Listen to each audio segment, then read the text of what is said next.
ರೆಮ್ಮೆ ಕೊಮೆಯ ಮ್ಯಾಲ ಗೂಡು ಕಟ್ಟಿದವರಕ್ಕೆ ಬಲಿತ ಹಕ್ಕಿ ಕುಡಿನಾಗ ಮಲಗ್ಯವ ಮರಿ ಹಕ್ಕಿ ದೂರ ದೇಶದ ದೂರ ದೇಶದ ವಲಸಿಗ ಹಕ್ಕಿಗೂ ಐತಿ ಜಾಗ ಒಳಗ ಕಣ್ಣಿರಿ ನೀವು ನಮ್ಮ ಬಳಗ ಹಳೆಯ ಬಾವಿಯ ತಳದ ನೀರಿನಾಗ ಹಸಿರು ಚಿಗುರುತ್ತಾವ ಬೇರಿನ ಮೊಳಕೆ ಒಡೆಯುತ್ತಾವ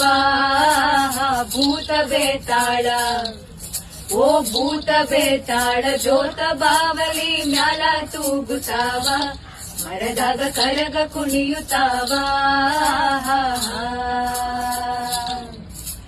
ಮರದ ಎಳೆನೆರಳು ಮನೆಯ ಗ್ವಾಡಿ ಮ್ಯಾಲ ಆಡತಾವ ಆಟ ಮಾಡ್ಯಾವ ತೊಗಲ ಗೊಂಬಿಯಾಟ ಕರುಳ ಬಳ್ಳಿಯ ಓ ಕರುಳ